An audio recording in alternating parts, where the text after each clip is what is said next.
Ladies and gentlemen, we are here with our final series, I guess, that I'll be introducing on the channel. This is going to be a series called The Next Step, and we're going to be following in the footsteps of Mikel Arteta. And the idea here was to take a player that's currently playing right now, but is probably going to be retiring soon, and try and go retire with him and go into management and see, kind of the trials and tribulations of being a new manager on the scene, not being able to pick your club, only getting a set amount of offers. And I had a couple options here. I was thinking, I could go Lampard and try to get back with Chelsea as a manager, or do Steven Gerrard and try to get back with Liverpool. Multiple options here and there, but Arteta was kind of a player that obviously, my main goal would be to get back to Arsenal, which I would love to do.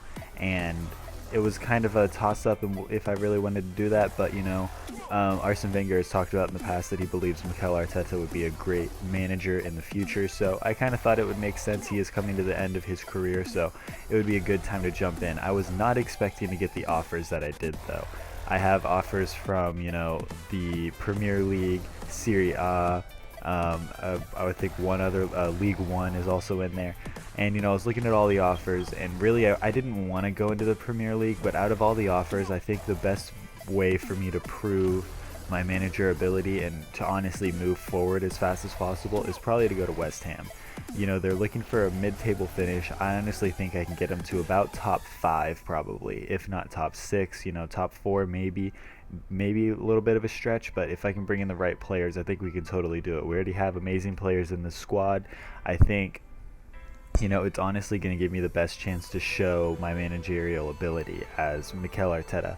And the goal here, I guess we might end up being a little bit of a journeyman in terms of our career mode. I'm not really sure where we're going to end up. As you guys are going to see here, I'm just putting the youth players on a loan list so that we can try to get them out and get them some experience gameplay time, because there's a lot of players in this squad. It's probably one of the biggest squads in the Premier League, to be honest. Which you always want to have depth, but their depth is a little odd because of how young their players are. So obviously our goal with this, like I said, is to kind of just move around, try to move up in the world, try to get to the best teams in the world. We're looking at ending up in either Barcelona, Everton, or Arsenal. Really are probably the big 3 that I'm thinking of. Mainly obviously because he did start his career at the Barcelona Youth Academy, kind of came up on the scene in Everton when he hit the Premier League, and then obviously the career he's had at Arsenal would also be good to end there with as well. So it's going to be a little bit difficult. We don't really know where we're going to end up. I'm thinking maybe moving at the end of 1 or 2 seasons, depending on how well we've done. Maybe we don't even end up at any of those 3 clubs. Maybe we just move around the world and just manage as many clubs as possible in the series. I don't really know where I want to take this, but I think what happened with me getting this West Ham job was really, I think it honestly goes off of the overall rating of your player in terms of how many teams are interested in you being a manager. Because I did this a couple years ago with Thierry Henry, who was obviously, I believe, a 78 or 79 rated player when he was playing for the Red Bulls in FIFA 14, I want to say, I guess it was. And I retired with him, did a career mode, and I was getting I was getting decent offers, but nothing like this. I was really surprised to be getting Swansea, West Ham, Aston Villa, which obviously Aston Villa and Swansea more so struggling clubs than West Ham. West Ham, I guess, in this game, they really weren't thinking they were going to be that good. But, I mean, this is a team that I genuinely believe that I can get top 6 with for sure, if not top 4. So, the more we push, the more we'll be able to get more offers from teams. If at the end of 1 or 2 years we don't end up getting an offer from a team, then maybe, I look at the available jobs that I could apply for. We'll just kind of see how things go. Because, I mean, the football world's constantly changing, especially in FIFA. Teams are going up and down. Teams that should be doing really well aren't doing that well, so they're looking for new managers. It's all kind of crazy, so it's definitely going to be a fun career mode. I think I always wanted to do a journeyman series on the channel, so I think this is the best way to do it. It's fun because it actually has a storyline with it. I kind of wish the Mikel Arteta storyline kind of would have been driven a little bit more in FIFA's kind of news articles that they do. They kind of talk about it a little bit, that I was an Arsenal player prior to getting this job, but that's about it. You guys are just kind of seeing the players I'm going after. Timo Werner, obviously grabbed him in another career mode, wanted to get him again in this one. Obviously in this career mode, updated, with everything updated, he ends up changing to a striker position instead of that left wing that he was in the iBar career mode. So we will be making sure that he's a striker, I guess, in this one, and he's going to be able to help us in that striker role pretty well. Obviously still 73 rated at this point, so we can get him pretty cheap. I'm also looking at a few center backs, because although we do have a couple good center backs in Winston Reed and Ogbonna, I do want to bring in one more, just kind of to eventually replace some of the lower rating center backs that we have. I was looking at Jackson Martinez. Obviously he moved to China, but the China league is not in FIFA, so he ends up being a free agent, and whenever he's a free agent and you go into a career mode, it randomly generates what team he's going to sign for. So he ends up signed for Bayern. I've always kind of not liked that rule. It's a bit odd because it's a little cheap that they end up getting him, and like, I mean, you could start off and just go ahead and put him on your team, but that would be kind of cheating in your sense as well. So it is what it is. I was actually going after him, thinking it what I'm not going to even attempt to pronounce his name, by the way, but thought about bringing him in. Obviously, you know, playing with West Ham and looking at him, a little bit of a Spencer FC kind of esque transfer right there. And I just kind of played around with the offer, thinking they really weren't going to take 16 mil, and they actually end up taking it. So I was really surprised. I think I should have definitely asked for less. I think I could have bought him for probably around 14, or 14 to 15 probably would have been around what they probably wanted. Obviously you want a really good free kick taker, so I'm going to try to play around with him. I'm also trying to get Jimenez, but Borussia Dortmund is also on my heels trying to get him as well. So we're both kind of fighting for him. It's really whatever club he ends up wanting to go to. He ends up picking Dortmund. Understandably, it's a big squad. I was just kind of trying to get him to come with, you know, 20% bonus for clean sheets and giving him crucial first team player, because I didn't know if Dortmund was able to actually offer him that. But it didn't end up working out. Neither does the Matip deal. So we're kind of looking at some players. As you guys see here, the deal for him goes through. I offer him 100,000, important first team player, 5 years. He ends up winning crucial first team player. So I ended up giving him that, but then he doesn't want to move. As you guys know, it happens in FIFA all the time. They don't want to relocate, so then you kind of have to fight with them to try to get them to do whatever you need, right? So as you guys see here, I'm just kind of broadening my global transfer network. In this, obviously, I'm not going for the youngest players in the world. I think Timo Werner is probably going to be the youngest player that I end up signing to this squad, mainly because I don't know how long I'm going to be in this team, so I don't know how much I want to raise up some of these stars for me to just go to another squad. Is it possible that I ended up signing a player from this team when I change teams? It's definitely possible. I mean, it happens in real life, so it might be something that I'm interested in doing as well. If I have some players that I'm really connected to, I may bring them to whatever team I end up going to. So I end up accepting the Timo Werner deal there. Not too expensive on wages, but we end up going through that. Like I said, he ends up winning crucial first team player, so I end up giving him that, thinking hopefully, you know, maybe that would be enough for him, but like I said, he ends up not wanting to move, so it is what it is.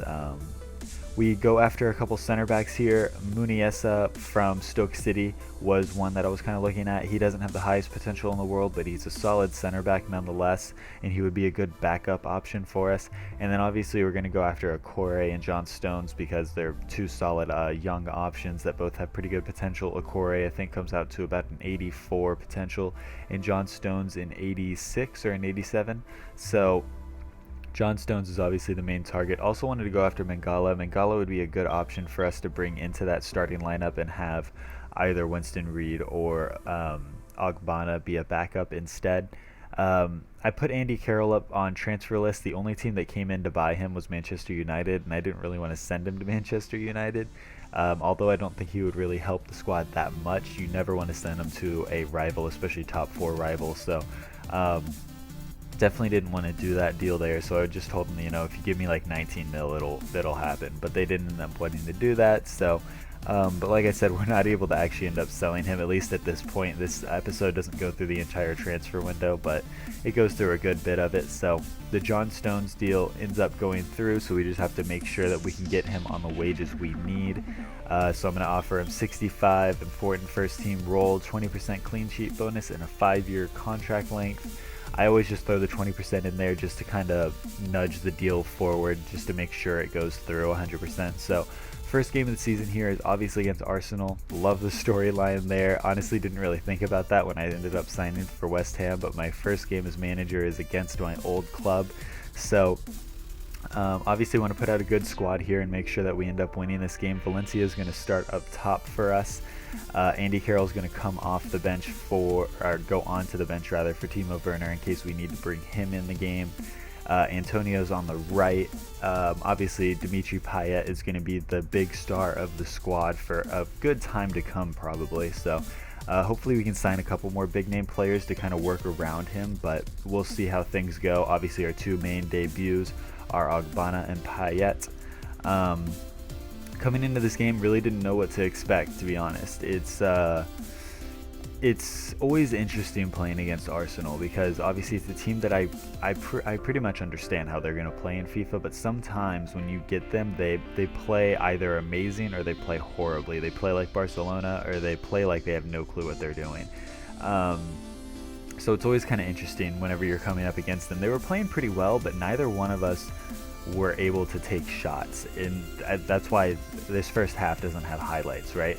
It was like, I think, 0 shots on target for both sides, or maybe they had 1 shot on target, but by the end of this game we only have like 5 shots each and only 1 on target. But we managed to get a penalty here in the 81st minute.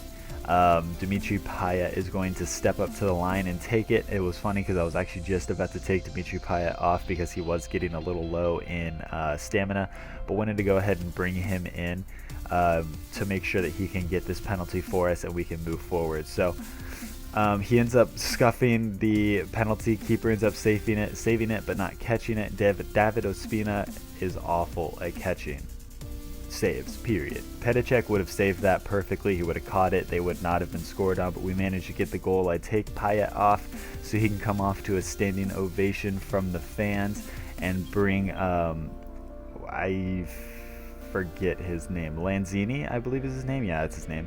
We bring in Emenike, Timo Werner on the left, just making sure that we have a little bit of pace for the last couple minutes of this game. But I don't know if you guys have noticed, but Verratti ended up signing for Arsenal in this career mode, and they immediately give away my number. They give away the number 8 to Verratti the second I retire. Borderline offensive, to be honest. Obviously, the game doesn't really take that into effect, although I think it probably should. So, a little iffy there. I don't know how I feel about that, but here in the 90th minute, we're going to have one more opportunity to score here. Alex Song holds up the ball for Emenike. Emenike just works his way into the box. He played really well in this game, but he crosses the ball in, and it ends up falling perfectly to enter Valencia after a few rebounds here and there, but ended up passing it beautifully into the box. It fell to his foot, and he was able to just smash that into the top left corner. So we managed to take a 2-0 lead against Arsenal, and that is how this game is going to end. So starting off the season right with a 3-point start to the league, so really exciting. Hopefully we can keep this rolling. This is going to be the only game of the episode, and the end of this game is how this episode's going to come to a close. We have one signing to tie up after this game before the episode fully ends, but if you guys are interested and excited for this series, make sure you drop a like, give me a comment, tell me what players maybe I should be going after for this end of the transfer window here before the start of the season. And if you guys like the series idea, make sure you drop that like I said, let me know. And if you guys want to stay up to date with all the series that I'm running right now, make sure you subscribe to the channel so you don't miss any of them. I actually have 7 series running. I might upload a video talking about all the series that I'm doing, but that is where we're going to come to a close. So like I said, make sure you like, comment, and subscribe if you did enjoy, and until the next one, I'll see you guys later.